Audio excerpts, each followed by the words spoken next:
You are listening to Mystery Media Group. Yay! I'm here to tell you a true story that'll make your blood boil. Listener discretion is advised. Please keep your arms and legs inside the vehicle at all times. Hi, I'm Cozy, and you're listening to Not So Cozy Crimes. Where is 15-year-old Trisha Autry? At our Utah home, she spent many evenings at her computer. Then she suddenly disappeared. Did Trisha run away to meet someone she met over the internet, or was she abducted against her will? Join me for these stories of heartbreak and intrigue on Unsolved Mysteries.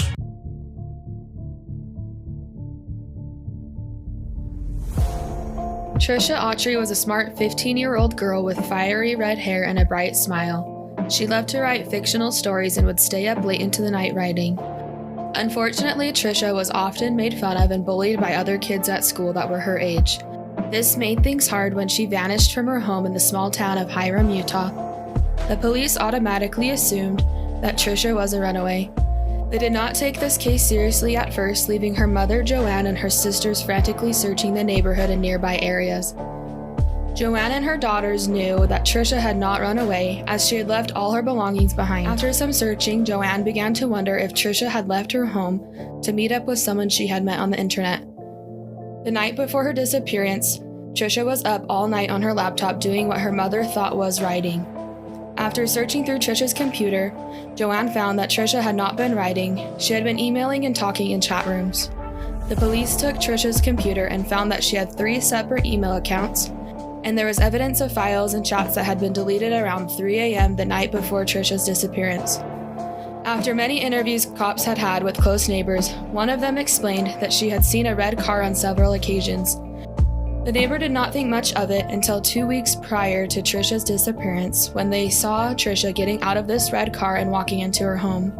Trisha acted very suspicious and tried to cover her face as she did not want to be seen. The neighbor told the police that they had seen that same red car the night of Trisha's disappearance around 4 a.m. The driver of the car was a young man. This neighbor saw Trisha get into the car with the young man. Both the driver and Trisha seemed very nervous and agitated. About 2 hours after the neighbor saw Trisha getting into the suspicious red car, a clerk at the local Welcome Mart saw her sitting and looking out the window as if she was waiting for someone. The clerk found this very suspicious and asked Trisha if she was all right. Trisha told the clerk that she was fine, and about a half hour later, without purchasing anything from the market, she left. There were many sightings like this throughout northern Utah, giving the family a little bit of hope that their daughter and sister was still alive. Police only had one suspect at the time, and his name was Cody Nelson. Cody had been seen using a backhoe on facility property to dig large trenches. This facility was his place of employment and was located in Millville, Utah. Millville is only 8 miles from Trisha's home. Cadaver dogs were brought to the facility, and several dogs hit on one specific area. After digging for nearly 10 feet, the police found the first remain, and it was a jawbone. The police continued to search on other trenches, and more remains were found, along with female clothing. In May of 2001, the remains were identified as Trisha's. According to the Salt Lake Tribune, Nelson killed Trisha, dismembered her by using a knife, an axe, and a hacksaw, and then buried her using a backhoe tractor. Months later, he dug up these remains, tried to burn them, and when they did not burn, he crushed them with the tractor's tire and reburied them. Nelson told Cache County Sheriff's Office in January of 2004 in an interview that he and Trisha had consensual sex before she fell off a balcony and died. He said this was an accident and tried to bury her body as he panicked. After this was published, one of Trisha's friends came forward. She claimed that she had been raped by Nelson about a month prior to Trisha's disappearance. This friend claimed that he offered her a ride home, but instead of taking her to her home, he took her to the Predator Research Facility where he raped her. This Predator Research Facility was the same facility where they found Trisha's remains. This friend of Trisha's was not the only one who had claimed that they had been raped by Cody Nelson. 4 other women testified that Cody had raped them.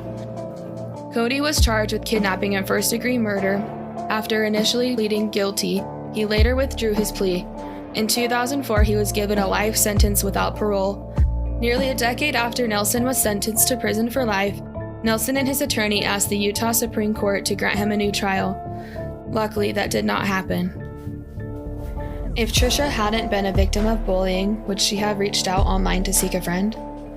A meta-analysis found that students facing peer victimization are 2.2 times more likely to have suicidal ideation and 2.6 times more likely to attempt suicide than other students.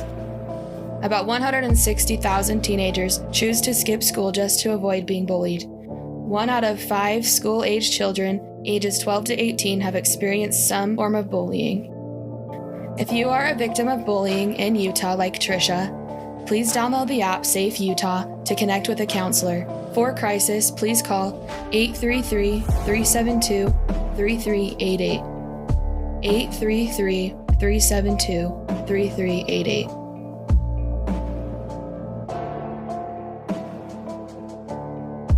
This is a production of Mystery Media Group. Yay!